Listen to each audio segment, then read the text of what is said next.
right, so as Denise said, my name's David Bresser, and I'm the head swim coach here at St. Mary.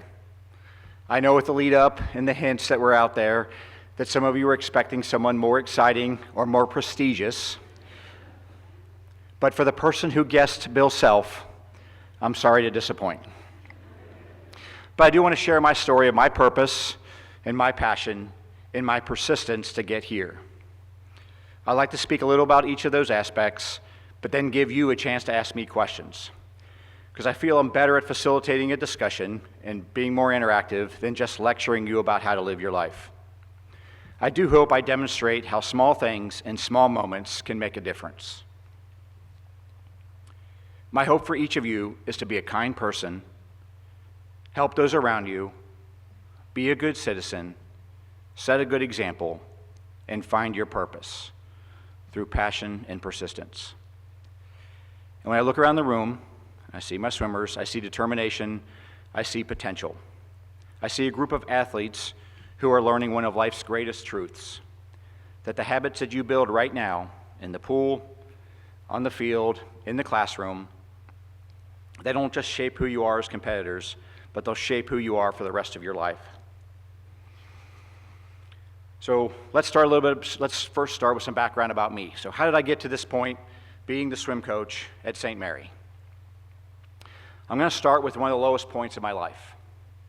I was struggling with a very difficult job while deployed to Iraq in 2008. I was a future operations planner working for the multinational Corps Iraq in Baghdad. It may sound exciting, but essentially, I just sat in a dark room developing plans that would never be executed. Then I presented those plans to general officers who yelled at me just to make corrections on slides. It was long days, and I dreaded each one. The guidance to us was 16-6-2, 16 hours of work every day, 6 hours of sleep, and 2 hours to take care of yourself, personal hygiene and working out. And that was 7 days a week, never a day off. So for me, I would typically do my workout in the morning at about 4:30 a.m., which consisted of either running outside in the dark or working out in the gym. I still remember one morning riding the stationary bike in the gym, listening to my headphones, reading my book, and I looked up after a good hard workout and saw no one around me. Nobody was left in the gym. I guess I didn't hear the incoming siren for the incoming rounds that were coming, and no one bothered to tell me on their way out. So I was still just there biking away. But I also remember watching Super Bowl 42 from a stationary bike, when David Tyree made the helmet catch when the Giants beat the Patriots. But another at least quick fun story about my time in Iraq. Often on Saturday mornings, some group or unit would host a 5K or a 10K on Liberty Base. And that was our way of getting out of the office for just a little bit. It was normally a low-key event, but usually it offered a free t-shirt. So that usually got more people out to do it. But during a run like that, early in the morning, we still always had the threat of enemy attack, which included incoming indirect fire. But before each race, they would brief us on the route, where the bunkers were along the route, and what to do if we were attacked.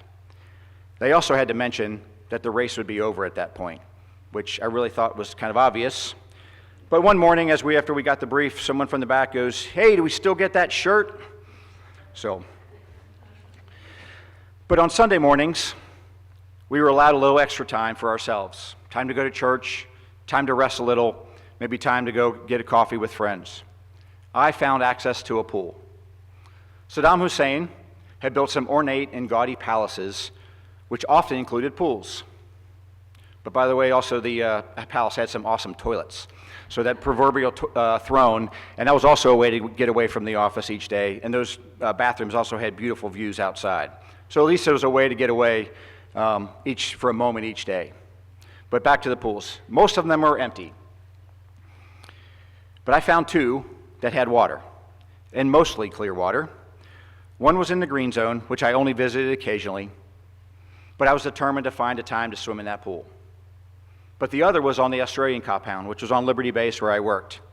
And we would also often look from afar and see them laying out by the pool or in the evenings having cookouts, and we were all jealous. I know it doesn't really sound like a war zone, but we really kind of want to get our time in there.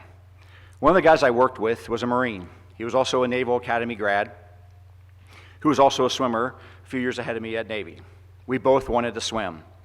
And so we searched that, and we found a contact with the Australian delegation who agreed to give us the code to the pool to allow us to swim on our own. So we tried to swim every Sunday morning in this odd-shaped pool with no lanes and no black lines. Sunday mornings were something to look forward to. Going to Mass and getting a swim. But when I was dreading each day, I would try to find little things to motivate or get me through each terrible day. So I started to keep an Excel spreadsheet to track my workouts and try to find one positive thing each day. Each day was horrible, but I figured I could find at least one good thing each day. Sometimes it was simple as they had chocolate chip cookies at the dining facility, or that there was a full moon, like tonight, and knowing that my kids could also see that same moon. Or the new ducklings around the Awfall Palace, or that I got to swim. So I tried to persevere and keep myself going. I was counting down the days. So I started to write down some aspirations for what I wanted to do when I got home, back with my family and back to doing something better. And as I reflected on how to persevere, I made a list. I still remember the first thing I wrote down. I want to make a difference. Number 2 was, I want to be someone's hero and not know it. For me, my purpose is simple. I want to make a difference. I want to be someone's hero and never even know it. That's what drives me. That's what got me through the toughest days in Iraq and through 2 more deployments to Afghanistan. That's what keeps me showing up on the pool deck day after day. Because purpose isn't about medals or trophies or applause, it's about impact. The quiet kind that lasts long after you've left the room. There were times in my military career when things got difficult. Long deployments, unpredictable missions, moments where fear and fatigue set in. And I would remind myself, this isn't just about me.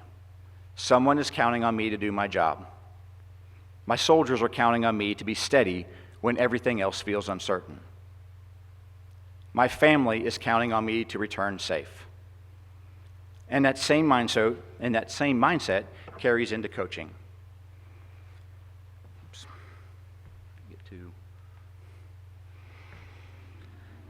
So every athlete I coach may not remember every set we swam or every time that I wanted them to kick harder in practice. And by the way, swim coaches were doing this 6-7 thing long before this silly meme.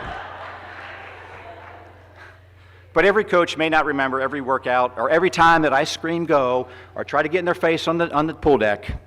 But maybe one day, when they face a tough moment in life, they'll remember something I said. Maybe they'll remember that I believed in them when they didn't believe in themselves.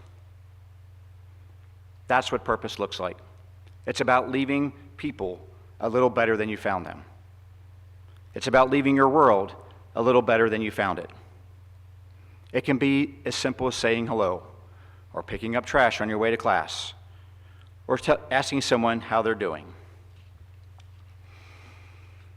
But purpose gives you direction, and passion gives you the energy to keep moving.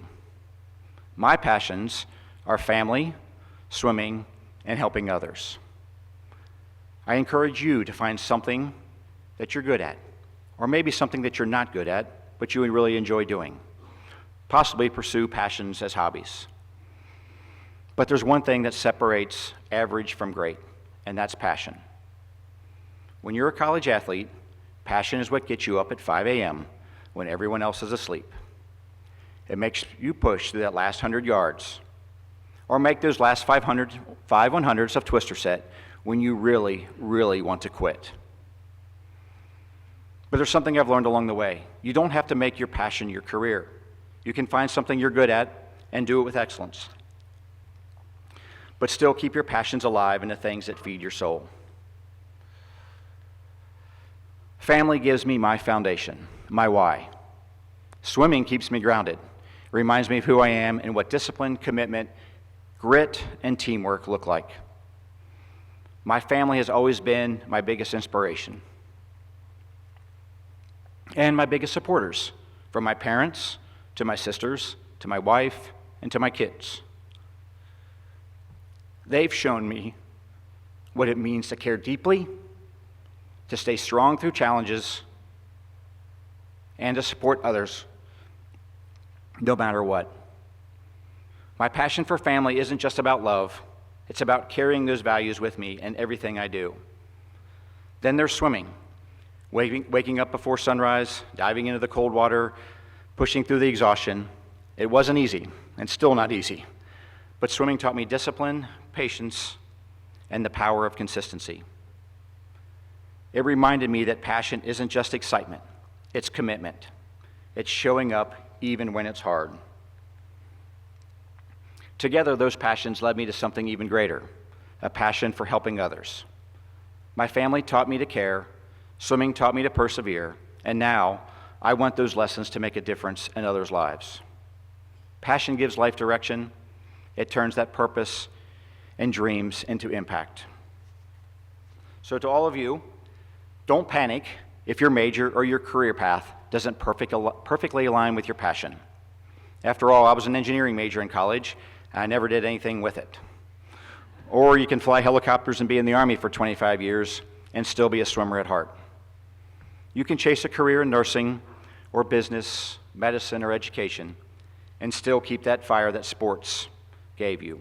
Because passion isn't about what you do, it's about what makes you come alive. And that brings me to my third P, persistence. Getting through a marathon, graduating from West Point, enduring a 12-month deployment, or getting the team started here at St. Mary required persistence.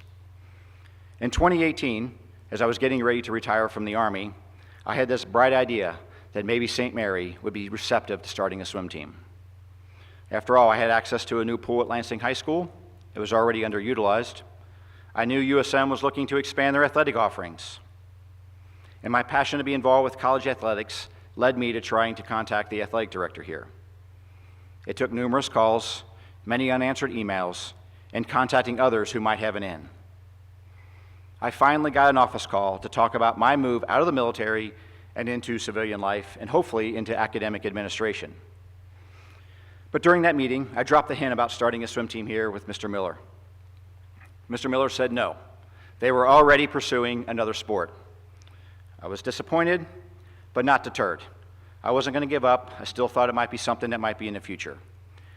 But I did find out that the wait wasn't long. About 2 weeks later, I was presenting at a monthly session about high school sports here on campus. And Mr. Miller saw me in the hallway and mentioned about coming back to see him about my crazy idea.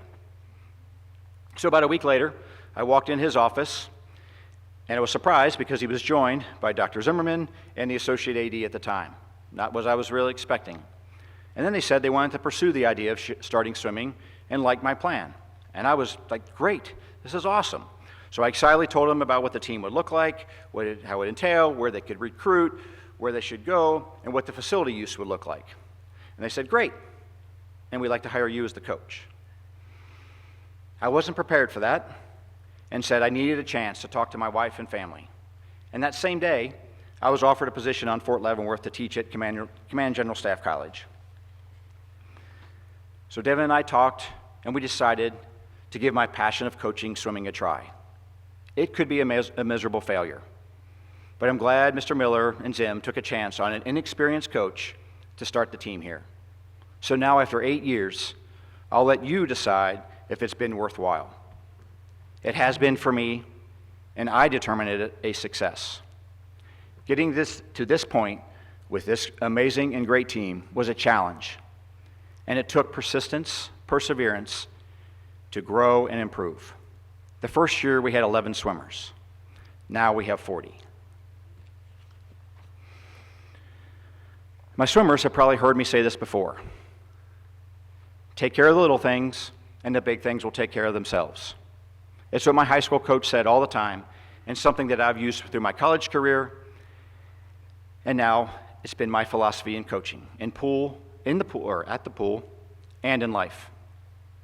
In swimming, It's the turns, it's the starts, it's the streamlines, it's the breathing, it's the constant listening to your coach. It's those little things. And in swimming, with many other sports, you can lose a race by hundredths of a second. And those hundredths live in the details. In my time in the military, it was the attention to detail. It was the pre-flight checks, the precision to land at a landing zone at night, plus or minus 30 seconds. It was the trust that I had in my team to get me there. And in life, it's the habits, the consistency, the way you treat people every day, and when no one's watching. Persistence isn't glamorous. It's not loud. It's doing the work every single day, even when no one's cheering. If purpose is your why and passion is your fuel, persistence is your grit. The ability to keep moving when everything is a struggle. There have been times when I wanted to quit, but persistence taught me success isn't about never failing or falling. It's about getting up every time. As a coach, I see persistence in the small things. An athlete showing up after a bad meet, fighting through a tough workout, like tonight. It was fun to watch. They may not have fun. But staying late, or a swimmer staying late to work on a start or a turn, or during another rep on the power tower, just something to master it. Those moments build champions and create success.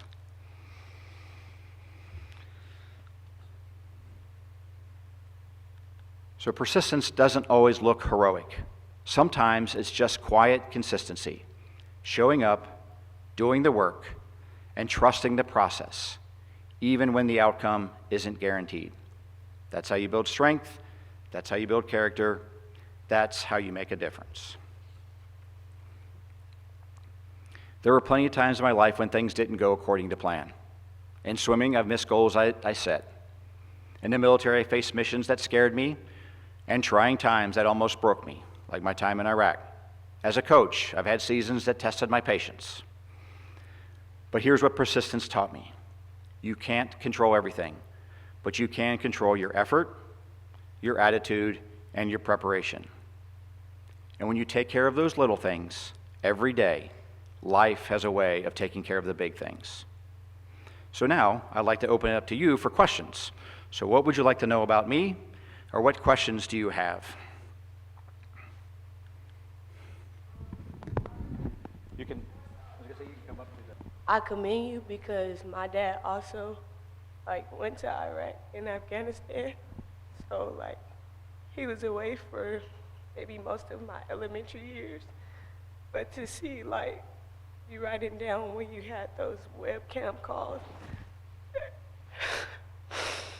that really means a lot because maybe he did stuff like that and even now him still kind of coming back into the civilian world is still hard. So I commend you on that. But also I would kind of say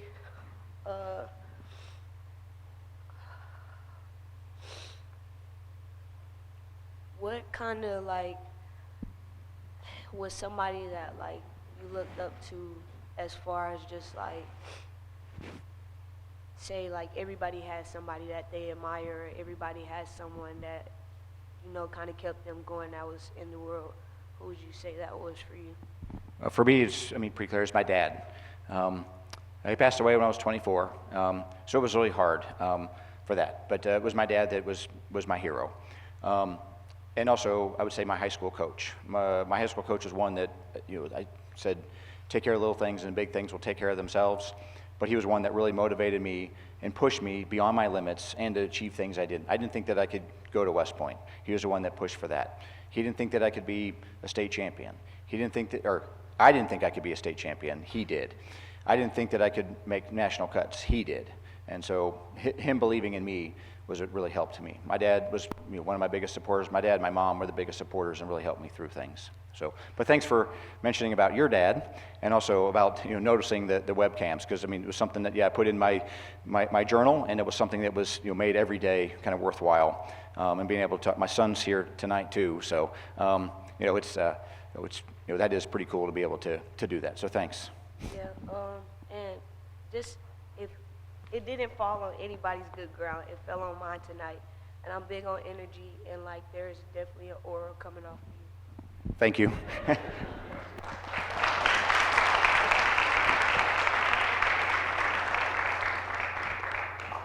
Anybody else have any questions?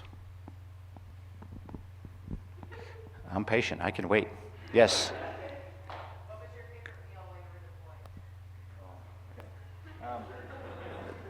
Well, so it's being in Iraq, when we were at Baghdad, we had a really nice dining facility. It didn't necessarily seem like a war zone at times. And we would sometimes say that war is hell when we were out of French vanilla creamer at the dining facility. But I think that the things that I remember, things I look forward to there, and I think I even had it on that, my journal, was on Liberty Base. There was a couple of dining facilities, and one of them was a pretty good long walk away, which was we referred to as the Coalition DFAC. And they, every Friday night, they would have wings and ribs. And again, it doesn't sound like it was much of a hardship being deployed or being in a war zone, but we would make our trek and really look forward to that. But also for me, one of those things is just in our other one, just being able to have a chocolate chip cookie each day was pretty nice as well. So, but usually, I talked about looking for that one good thing. Sometimes, that a good day became that they had pot roast at the dining facility and they had cookies after that. So it was kind of nice. So. What has been your favorite memory while coaching St. Mary? Sorry. I don't know, Ryan, I think that one's really hard. I think that, and I can't pick out one, but I'm going to talk about a few. I remember the first season, or the first year that we had a team. And like I said, we had 11. There was not very many on the team. We went to an away meet at Illinois College, and we were just there to kind of have a good time. Everybody was relaxed, and we swam well and had fun. And just before we packed up, the other coach came and handed me the results and handed me the team scores, and he goes, "Yeah, and you guys beat Illinois College." I'm like, "What?" I was like, we did it with 5 guys, so that was one, and that was early on. But I think though, I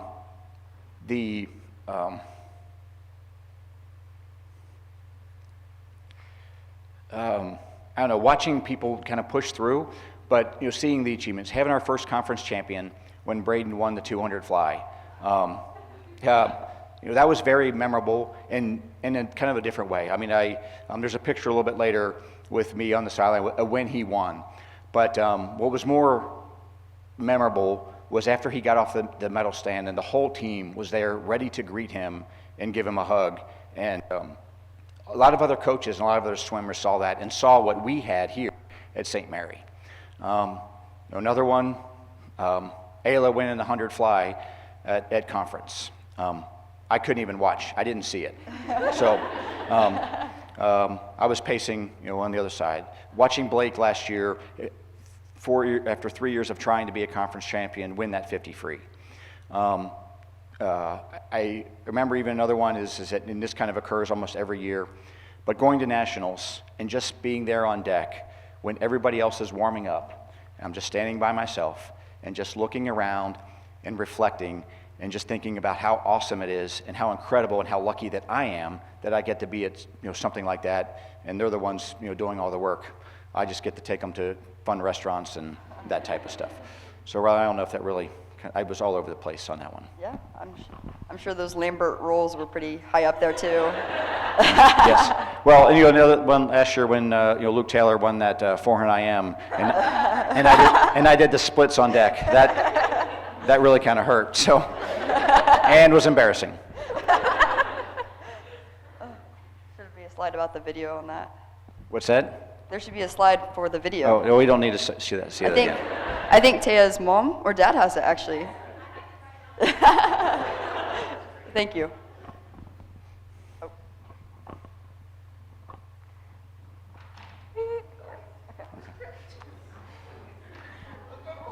Go ahead, Olivia. So when you were deployed and you were swimming, what did your workouts look like? Were you just just swimming laps, or like did you have like set workouts like that you have for us? Or was it just swimming to survive? Well, the thing was, first of all, it was exciting just to get in the pool and be able to swim. And like I said, I mean, it was a really odd-shaped pool. It was like an L-shaped pool, but me and the other guy, we figured out a way to swim diagonal, and we thought that it was about 25 yards. We tried to pace it off. We tried to do stroke count and stuff like that. But again, there was no black line, so trying to do a flip turn on like a dusty pool was really difficult. So we did eventually come up with some sets, because otherwise we didn't know what we were going to do. And so I did start to record what I thought was my yardage for that day, and recorded that as well as what we're doing. One of the pictures was the one that was in the at the green zone down in near the embassy, which was a really nice pool. It was it's the one over here too. They had a nice fountain on it, and you can look that there looks like there's lane lines there. Well, those are lane lines that we made with rope and water bottles and duct tape. So, but at least it was something, and like I said, I was determined to get. I was only down there occasionally. What I mean by occasionally is probably maybe once a month or something like that. And I was not there very long. We had to go down in the morning and get back at night. You had to get the vehicle or the helicopter ride down there. You'd better not miss it. So, and I was down there for meetings, and I had my swim stuff, had my suit and goggles, and I was going to find a way to get in there. So I didn't do really much there, but found that way to do that. So. So I have two questions. One, where'd you get your pants? Two, okay. One, where'd you get your pants? Two, this might stir up some drama, but who is your favorite swimmer currently on the team?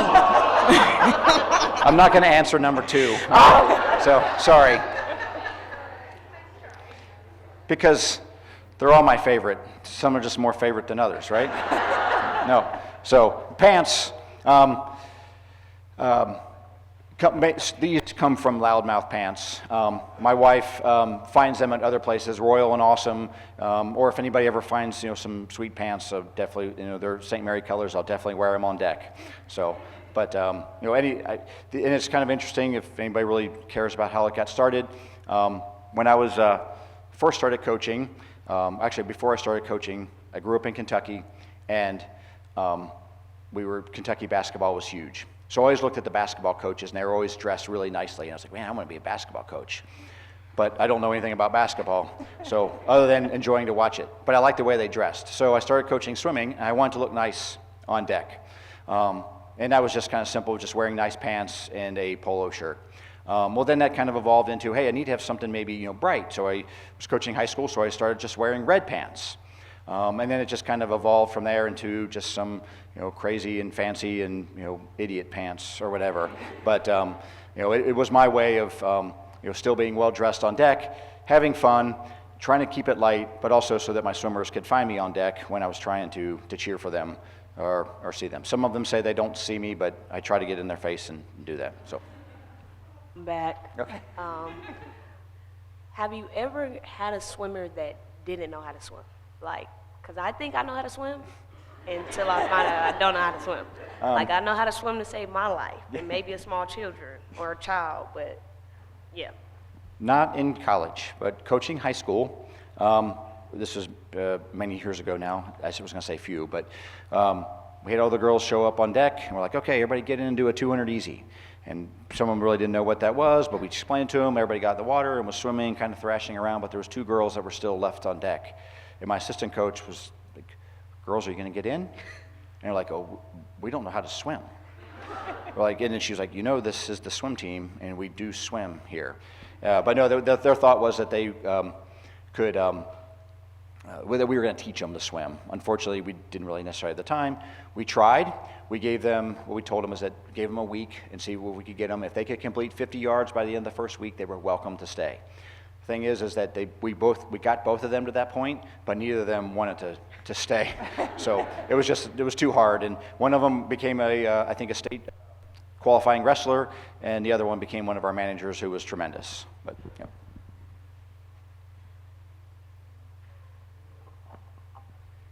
Anybody else? Oh.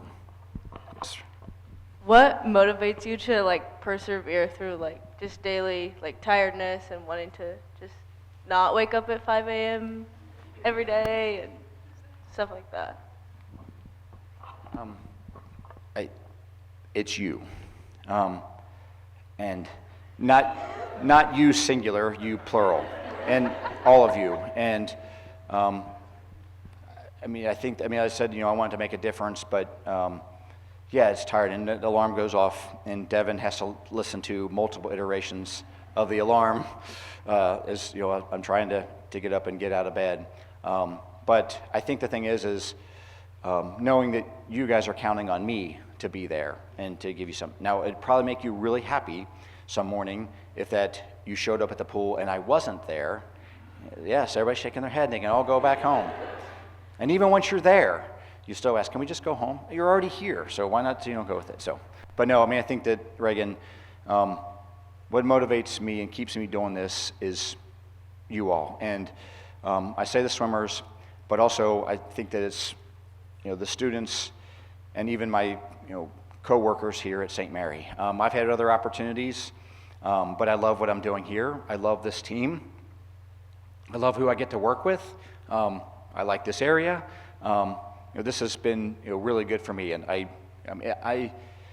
like walking around campus every day and interrupting everybody's productivity. So I will interrupt everybody in their office just to kind of see what they're doing and say hello. But I do like that. I enjoy that. But getting up every morning and keeping it going, you guys motivate me. And then at the end of the season, watching you guys swim fast and achieve your goals. And like I said, I just get to stand on deck and watch. I don't really do much. So, any other questions?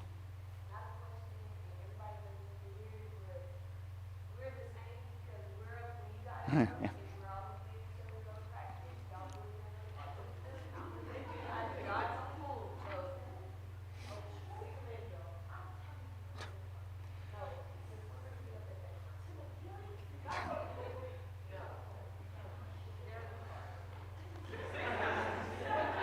You want to see it again? Come on. That needs to go away. We need to stop. Yep. Hi, you actually went to the perfect slide I was going to ask you to Okay. go to. So I just want to ask a question based on the fact on how you said your swimmers they can't see you sometimes. Do you ever think it's because of those pants in the top left corner? They kind of look like the water. Yeah. So maybe they just think it's open water that's there. Yes. So those are some good ones that I think Devin found for me. So, it was nice to have water pants and ones that, were somewhat of a St. Mary color. It's true. That's all I just wanted to say. Thanks.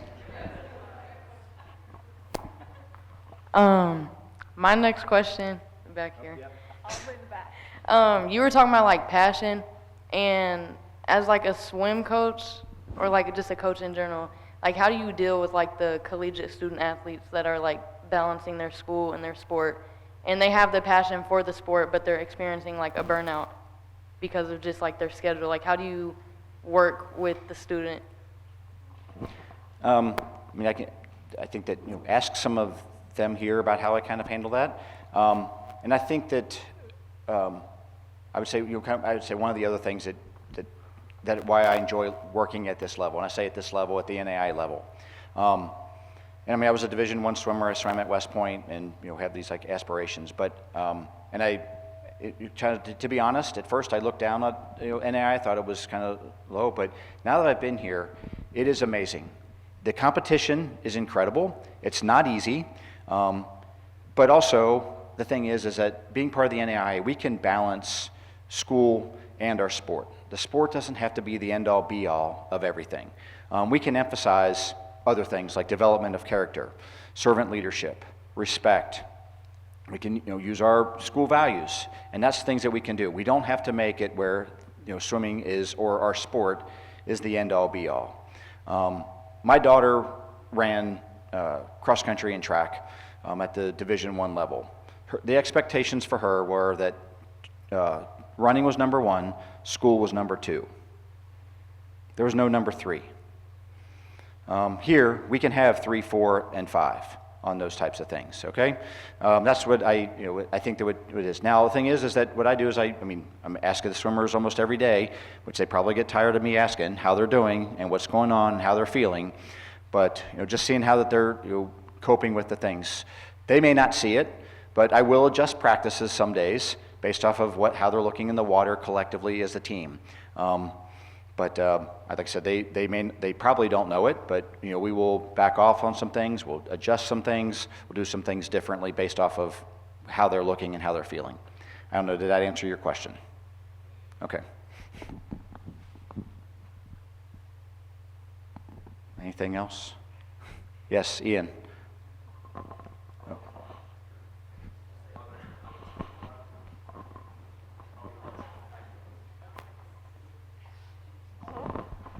Being both now a swimmer, being an athlete, and a coach, what's like a perspective coaching has give you over sports that you might not necessarily have seen as an athlete? Say it again. Being both an athlete and now a coach, what's a perspective on sports coaching has given you that you might not have seen in our position? I think that one of the things as a coach is I see much kind of bigger picture. When I was an athlete, I was very focused on what my individual goals are and what I wanted to achieve and that type of stuff. Now, as a coach, just seeing the big picture, and what I mean by that is seeing what other swimmers are doing, how things interact with the team, and then also taking care of all the other aspects of the team that I didn't necessarily realize. I mean, like when somebody asked me, like, "Hey, so who's your driver?" I'm like, me. Who got your hotels? Me. Who writes the practices? Well, me. Who got the meals? Me. But but no, I think that just there's an awful lot more that goes into it than just being on deck each day. And that stuff is fun, and I enjoy it, and like making it meaningful for you guys. And I don't know if you always see it, but I do want things to that you guys have fun, because I know that I'm not fun. So, did I answer your question, Ian? I'd like to give just a real quick compliment instead of a question. Coach Bresser is the coach who comes in most often into the admissions office and asks us, do you need me to do anything? Do you need me to contact a student? I'm going on a recruiting trip. I'll be gone. Do you need anything from me before I leave? You come in the most often. It's not just interruptions. It's help. Thank you, Kathy. Thanks. All right. Well, I know you guys want to go do something else tonight, so I'll wrap it up. I'll and go through the last little bit stuff here. If I can get that back in there. So I want to just leave you with a few words of advice. Number one, find your purpose. Find what motivates you and gives you joy.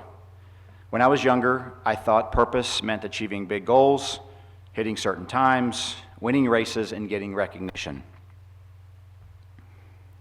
But as I matured, I realized purpose isn't about what you achieve, it's about who you help along the way. That's why my purpose, making a difference, is at the center of everything I do, especially as a coach. Coaching isn't just about helping athletes swim faster or jump higher or run faster or work harder. It's about helping them believe in themselves, helping them see what they're capable of, even when they don't see it. Number two, make every day worthwhile. Look for the small things in everyday life that make you smile. For me, it was getting a care package filled with chocolate chip cookies from my mom or my wife or my sister. When I was a teenager, I loved motivational quotes, and I had all kinds of good ones hanging around my bedroom. These were inspirational quotes from great leaders. And as I mentioned already, that my hero was my dad. Anyway, I was always looking for him to provide me with my next great quote to hang on my wall, but it never came. He never gave me these powerful, motivating words of wisdom or advice. But then I realized that he said it every day with just 5 simple words. Be careful, I love you. Hearing those words, I knew he was always there to support me. I remember when I was a plebe at West Point, going through Beast, wanting to quit so bad. We only got 1 phone call per week, and the first week, my family was still enjoying a vacation on the East Coast, visiting New York and Philadelphia and Washington, D.C. and other cities, so I didn't get a chance to talk to them. So it wasn't until the second week when I finally got to talk to my mom and dad, and by that point, I was ready to quit. I was looking for my dad to give me encouragement to tough it out, and I told him it was incredibly hard, I hated it, and it was not what I expected, and I was ready to come home. And instead of him encouraging me, he just said, "I'll be there tomorrow to pick you up if you want."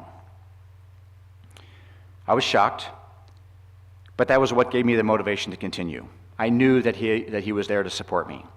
Now I wanted to prove to myself that I could make it, and I knew I could with his support. And after I hung up the phone, after that short, tear-filled, 5-minute conversation, he said, "Be careful, I love you." Number 3, define your own success. Determine what success means to you. Then go work your butt off to achieve it. Don't live up to someone else's definition, because when you live with passion, you don't just succeed, you inspire. So here's what I've learned. Purpose gives your work meaning and direction. It's your why. Passion keeps you motivated and gives you energy. It's your love. Persistence keeps you moving when motivation fades. It's your grit. You need all 3. But when you bring them together, that's when you find fulfillment. That's when you make a difference. So as you go through your college career, you'll experience highs and lows. You'll experience wins and losses, success and failure, victories and disappointment. That's part of it.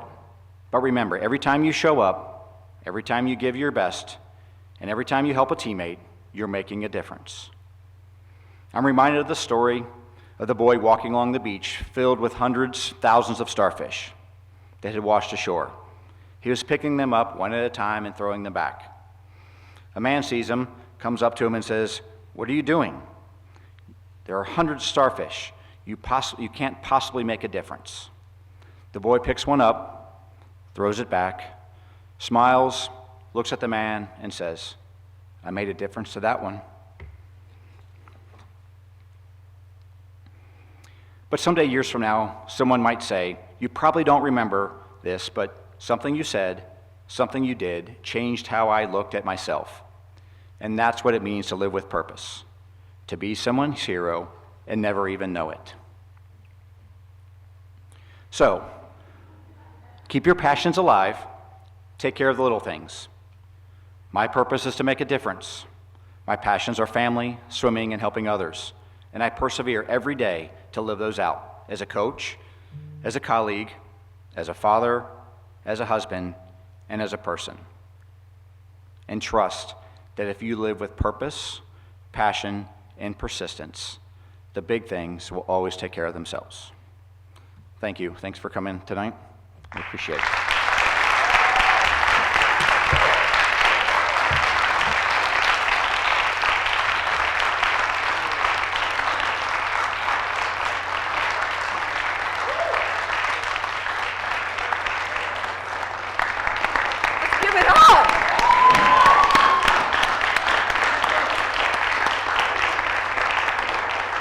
Thank you so much.